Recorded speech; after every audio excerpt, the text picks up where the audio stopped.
video, I'm going to change the front brakes on a 2004 Chevy Silverado 2500 HD. This is a very simple process and something you can do at home with just a few tools. Let's get started.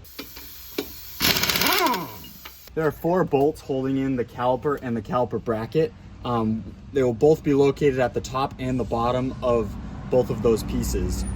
The one on the inner side, which holds the caliper bracket in, that one will be a 21 millimeter. And then this one on the outside that holds in the caliper, that's an 18 millimeter. You can get these off with a large ratchet or even an impact as well. And you just want to take them completely out to get the caliper free and the caliper bracket free as well.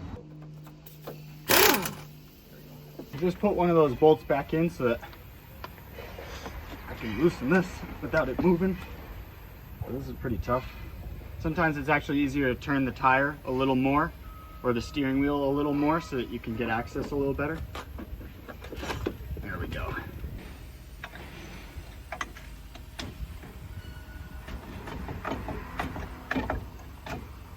So what we just did is take off the caliper from the caliper bracket, but you don't want all the weight of the caliper to be on this line. If this line breaks, then you have future or even more serious brake problems with brake fluid spewing out everywhere. It's easiest to just kind of hold it up there, and then you can get off the bracket and be able to work on that. Within a brake caliper and pad system, this part here, this top raised part, is technically the pad.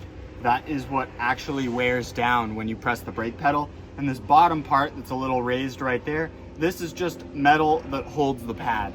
That's essentially the outer pad or the actual piece that you're pushing with the caliper. This piece has no pad left. They call it metal on brakes. So that means there's no more pad remaining here, and this was just grinding directly against the rotor. And this is not good. You don't want to be able to see these circles here. You want still a little bit of pad. This is what ruins your caliper and your rotor as well. But regardless, you can definitely tell that these need to be changed. I mean, that's not good. So that's why we're doing brakes today. Yeah, so see how this is shiny a little bit? And that's not shiny, this is very rough. This is what happens to your rotor. So regardless of how good your rotor is and how much life it has left, this has to be replaced. Look at that. Nothing like new parts on a rusty old truck. The right thing to do here is actually spray a little brake clean onto your brake rotor. This just eliminates any of the grease, especially that it was shipped with a little grease on it so that it doesn't rust up. And this will help remove it and get it nice and dry and ready for the brake pads. So the best thing to do is just spray that a little bit on either side. So you can see I put the rotor on backwards, sprayed this side, and then I'll do the front as well. Another thing at this point when you're doing these brake jobs is if you need to rotate your tires, this is a perfect time to do that. Fill up your tires, even grease ball joints which are behind the brake assembly. So while you have the tire off, it's not a bad idea to check out a couple things back here that might need some maintenance, and a little maintenance goes a long way with the longevity of a car. So now would be a time to do something like that before you put everything back together. All right, so what he's doing now is he's spreading anti-seize. They have different kinds. They have the copper kind. This is just the regular anti-seize lubricant. What that does is it prevents it from rusting the hub to the brake rotor. Now what we really should do is wire wheel off this hub before we do this, but this is an old truck, so we're just gonna put the anti-seize on and just be careful. You really don't want to get anti-seize on your lug studs. It'll cause them to stretch and then you won't get it torqued properly. This is one of those things that the preventative maintenance can save you in the long run for something like rust getting in the way or a rotor that gets stuck on. Just one of those little tricks that helps out. And these anti-seize bottles are really not much at all. This Permatex brand, it's nice to have one of these just laying around. So we have an entire new caliper and caliper bracket that's going to go on. So I'm getting the caliper bracket ready to go on first, and that involves greasing the sliders. These little metal sliders need to pop on to the caliper bracket right here. That actually just came off a little bit. But it should just click in like that. And you want to put a little grease, just mechanics grease, on that slider. Same with this slider here. And that's so that the pads can slide evenly onto the brake rotor. And it's actually easier if this goes on first. So just put this on, and there's two 21 millimeter bolts that go in the back. Next, I'm gonna put in the brake pads. I like to put a little bit of grease on the outside of the brake pad, and that's where the actual caliper grabs the brake pad. So it will grab it right there, there, and there. And you want to make sure you have a little grease there. Just once again, it allows the slide to be a little smoother. And there's 3 spots where this caliper touches the brake pad, and it's roughly those spots there for the outside here. You want to make sure that it just glides on the sliders nice and even there. Sometimes you gotta tuck it in. And then in the back, there's 2 circles just above these dots here. So I'm just adding grease in those spots. A little in the hooks doesn't hurt either. And then this is going to go like this on the back side. When you swap the caliper, it's important that you first pinch the brake line. This is a rubber brake line. You want to pinch it with vice grips. This pinch, and once again, this is not a brake. This is just pinching the line. It makes it so that the brake fluid doesn't come spewing out. You don't want brake fluid to come out when you're changing the caliper. So we pinched off the line so that this stays dry. And then from there, you can attach the new caliper using these 2 copper washers and this bolt, which has a little bleeder through it. And that allows for brake fluid to get through. That's supposed to happen. So this lines up with this square here. You can see there's a square wall that it goes against.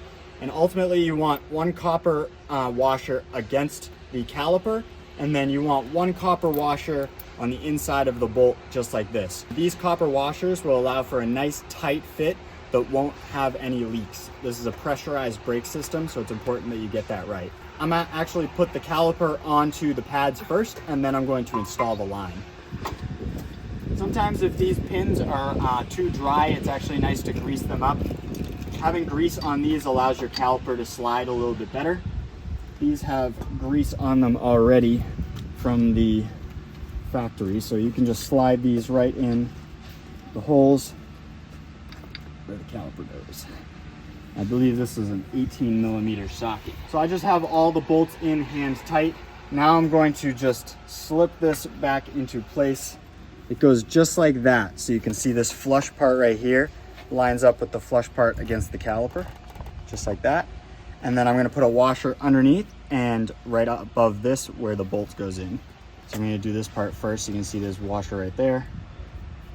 Should probably clean that. That goes in like that.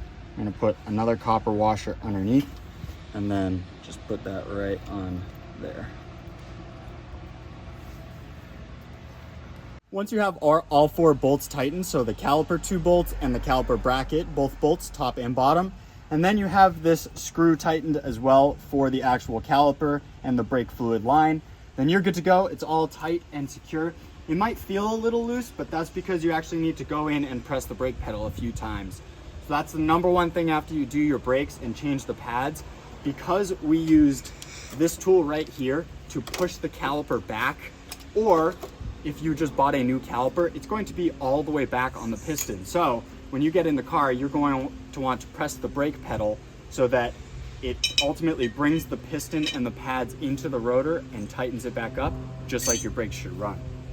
So that's the #1 thing. Just pump your brake pedal maybe 5 times before you actually drive away, and you should be good to go. This is the old crush washer. So those copper washers that go between that bolt and the caliper, those 2 copper washers, they're designed to be crushed when you tighten them. What that does is they kind of, if you can see here, there's a little tiny lip there that kind of goes inside of the hole of the for the threads, and it just gives it a little better seal. This washer kind of fills any pores or any divots in the casting. So that's going to be all for these front brakes on a 2004 Chevy Silverado. If you want to see more videos of a truck similar to this, they will be linked in the channel. So definitely check out the rest of the channel for more videos.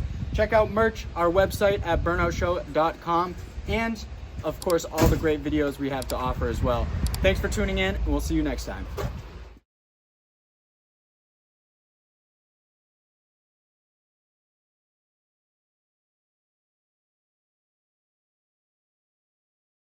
Anti-seize help prevent rust.